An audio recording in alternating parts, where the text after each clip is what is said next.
Bonjour, alors bienvenue sur Télémarais. Donc nous sommes au Gai Moulin. Je suis avec Christophe qui va nous parler en fait de son spectacle, de son one-man show. Bonsoir. Je vous demande un tonnerre d'applaudissements à Cristobal.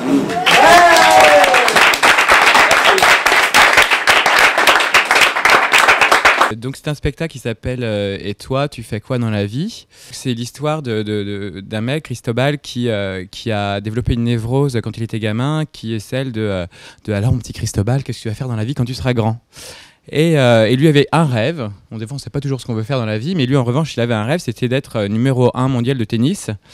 Or, cours d'un accident, il s'est pété le bras comme un con et du coup il n'a pas pu réaliser son rêve. Donc dans la vie, faire rien. Bah dis donc, il y en a qui ont vraiment rien à faire. Encore un qui vit au crochet de la société.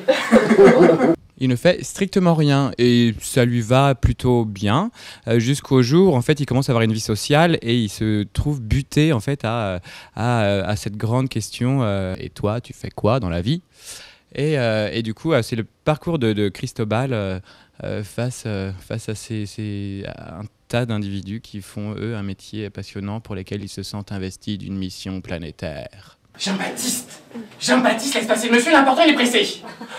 Wow. Moi, quand je serai grand, je serai pressé.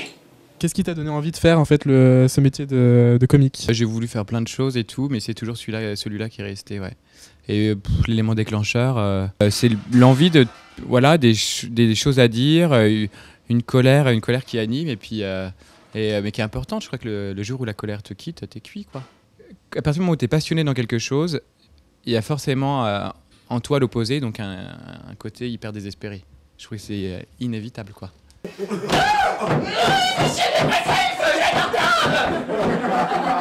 Mademoiselle, mesurez vos propos. Un homme vient de mettre fin à ses jours tout de même. C'est nous qui devrions avoir honte et prier qu'on n'en arrive jamais là. Mais moi, me suicider, mais c'est impossible, connasse. Lève les mains du fer, je m'en fous.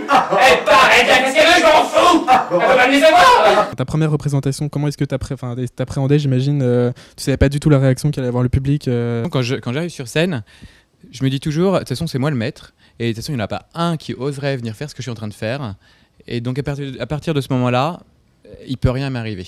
Pour mettre en condition, donc j'ai parlé du tennis et de toute l'analogie que je fais par rapport au tennis dans le spectacle. Mon arrivée sur scène, je joue au tennis fictivement en fait.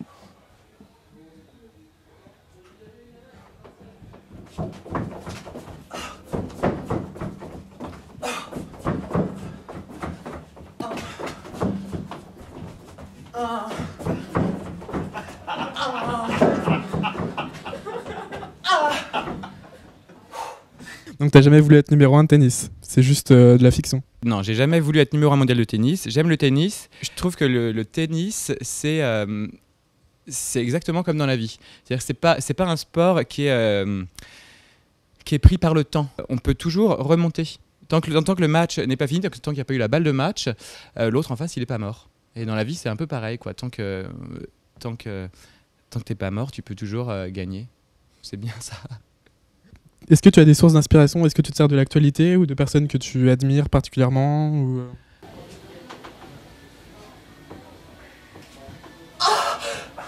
Cindy Cupute.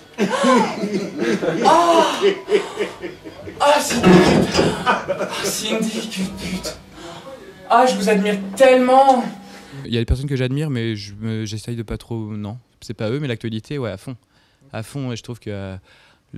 quand on commence à écrire une chanson ou un sketch, il y a d'abord le fond de quoi on veut parler, et puis ensuite c'est la forme qui est importante.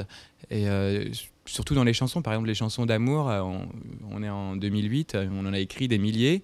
Donc après, le truc, c'est bon, le fond, c'est j'ai envie de te dire je t'aime. Mais après, par quelle lumière dire je t'aime joliment, tiens, je t'aime parce que tu es toujours en retard, parce que tu as toujours froid, parce que tu es toujours fatigué, parce que tu as toujours faim, et finalement c'est pour ça que je t'aime.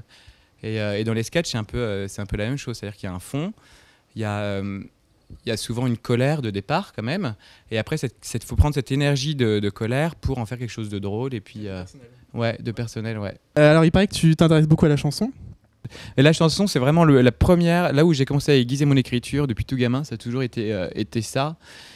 Parce que la chanson, ça a ce côté formidable, c'est de pouvoir raconter une histoire en une page, qui tient en une page, et d'aller dire des choses jolies en peu de temps. J'aperçois son teint aujourd'hui, le tabac a durci l'ennui. L'ennui qu'il vit depuis combien de temps ce clochard dans son coin m'a dit que je me sens mal quand je rentre chez moi ou quand je prends un train comme je prends le large. M'a dit que je me sens mal quand je quitte le quai et qu'il reste à la gare à me tendre la main. J'ai toujours considéré la chanson comme un roman concis dont la musique aurait remplacé l'élitisme de phrases trop longues. Merci. Alors, est-ce que c'est ta hantise ou pas avant chaque représentation que les gens ne rient pas à ton spectacle? Est-ce que c'est un truc qui te fait peur? Pas du tout, parce que des fois on a joué dans des endroits où ça riait pas forcément, enfin pas beaucoup, mais finalement les gens aimaient beaucoup. Et moi des fois il y a des sketchs qui sont écrits pas pour recevoir des qu'il est drôle, mais au contraire où c'est plus où j'ai plus envie d'entendre des petits un petit rire fin comme ça, des fois, il est pas plus mal qu'une grosse esclafade. Ouais. Moi, ce que j'aime bien, c'est les petits rires des fois qui arrivent après. Par exemple, Gourmandine, c'est une jeune fille qui vient de se faire plaquer par un mec. Puis elle est un peu désespérée, elle a envie de se tailler des veines et tout. Puis elle dit, de toute façon, moi, à chaque fois que je rencontre quelqu'un de bien, il est pris. On est un nombre impair, c'est sûr. Et là, souvent dans le spectacle, il y a un petit silence et puis un petit qui vient quelques secondes après où les gens se disent « Ah oui, c'est complètement con ce qu'il vient de dire ». Voilà, des petites phrases comme ça qui moi me plaisent. Donc, est-ce que tu aurais un slogan pour encourager les gens à aller voir ton spectacle? Soyons hautains, restons distants. Hautains, distants. Donc, pour le mot de la fin, allez voir le spectacle de Christophe et merci à... Merci au Gamoulin de m'avoir reçu, j'ai pu sévir ici, c'était chouette. Merci beaucoup, merci Télémarais et encore une fois, longue vie à Télémarais. C'est ton émission de merde qui m'a foutu dans la merde. Ta blondeur de merde, tes questions de merde, ton jeu de merde. Je te demande moi si l'amour va bien, ah je te le demande. J'ai très bien avant de venir, j'ai très bien. Je vous jure, j'allais très bien. Je vais très bien. Merci. Bravo. Toi qui vas à l'autre bout de la vie, dans un nouveau décor, un chez toi, ton ailleurs, où les vies trottent tranquillement. Je pense à toi très fort.